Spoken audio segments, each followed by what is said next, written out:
We plan to move the female alpacas and their cria, and Sunday morning we think we bring them back, and you'll see why in a moment. This is a fire hose, cloth hose, that takes water down to some apple orchards. Used to be, still is, a hand-dug canal, but a small step toward ease and modernization.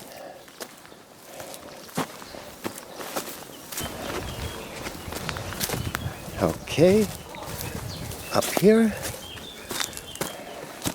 Also, we've come here a few times to check not only on the growth of the grass, but to make sure that the neighbor's horses didn't enter and take down our crop of grass.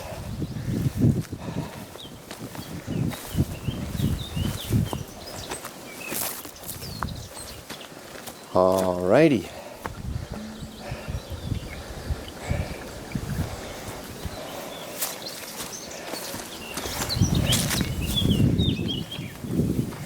Here's the reservoir that you've seen in other videos. It's no longer being fed by a larger reservoir further up in the mountains. That water has been diverted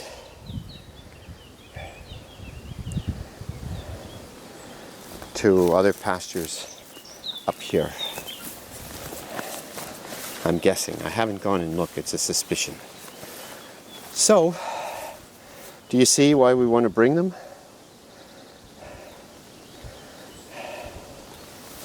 Time to spend the summer here. It's the end of June. And this pasture holds a lot of water below the earth. It's almost a swamp in several places. Look, wild pigs have been here.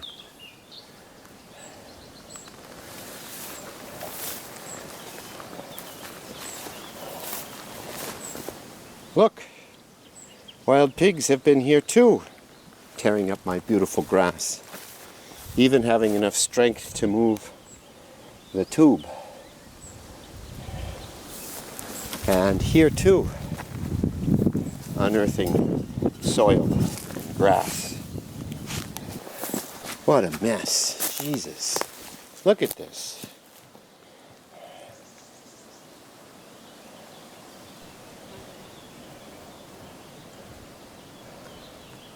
Earthworms, I'm guessing, because these are willow. No acorns here, although there are oak trees here. Look at that. Ruined. Beautiful grass. Here. Jesus. What a nuisance and a pest.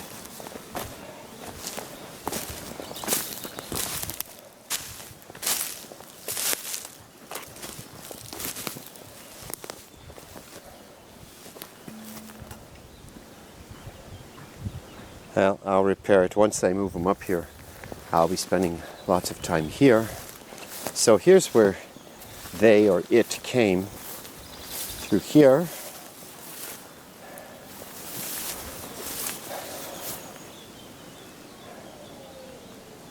Look at all this great grass they're going to get to eat.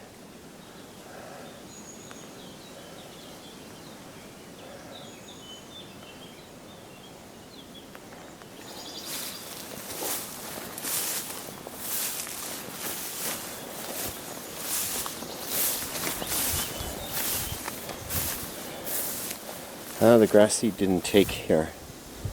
There are places that it just didn't take. Here, a little bit here, not too much. Didn't take here.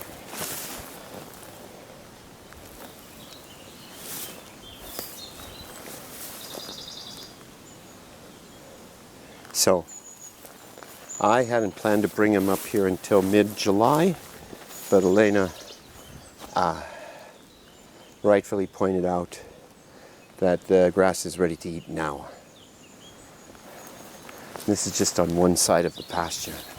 Oh, good, the brome grass, this light green or lime green, it took here.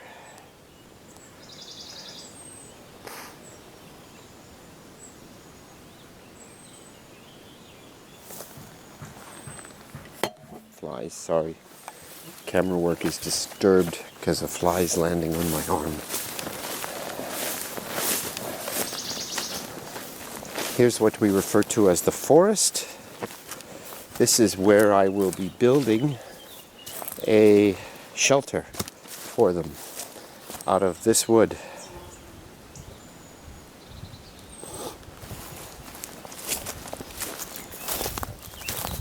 And other piles of wood throughout the forest. I will, I don't know when I'm going to start. Look, some of the grass I planted here is growing, but the brome I planted here didn't sprout at all. Whereas in other places it's been by far the best and healthiest sprouter. Here, not at all. Despite lots of fertilizer from the alpacas.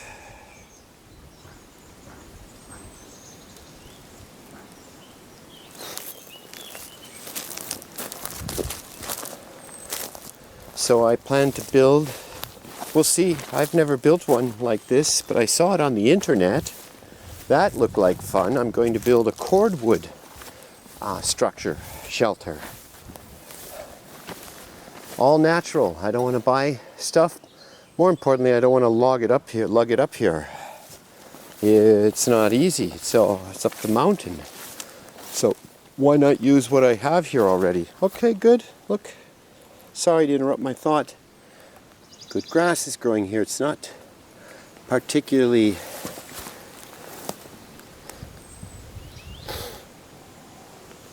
crowded. Lots of space between the grass sheaths, leaves, spears. Don't know the language of grass too well. I just like reading about what the alpacas prefer to eat and what's healthy for them, and seeing if it'll grow up here. That's about the extent of my knowledge. Reading stuff on the internet and experimenting. This pasture up here we refer to as a scoba land.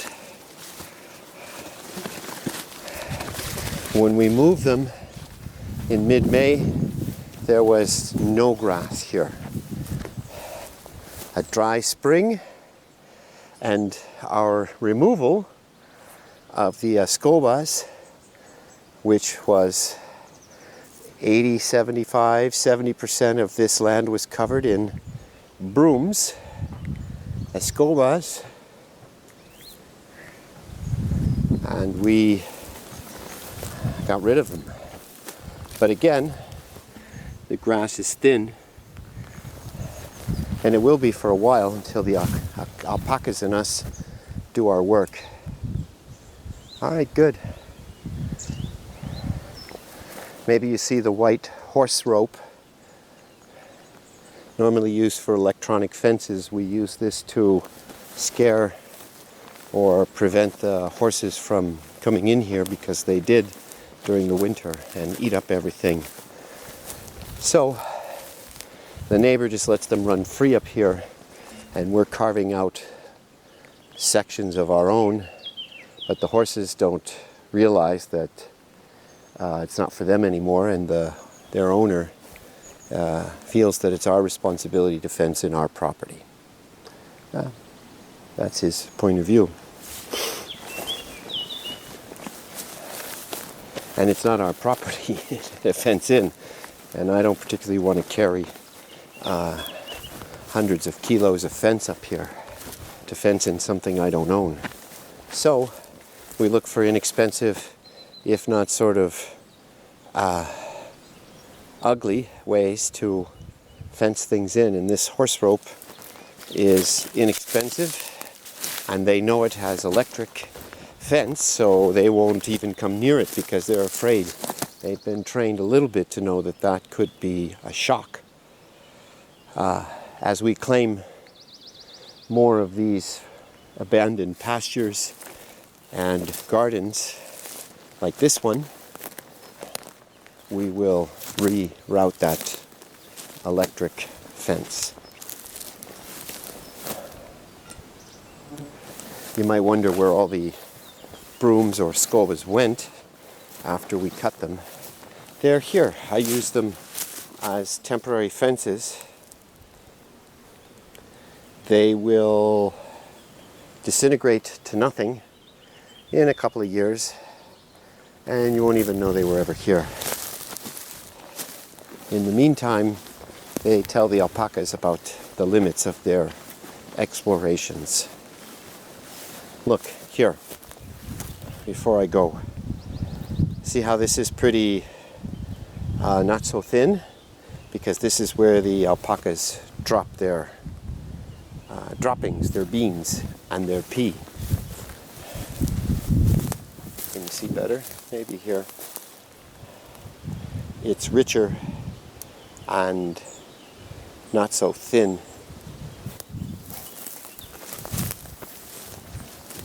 And we opened up this.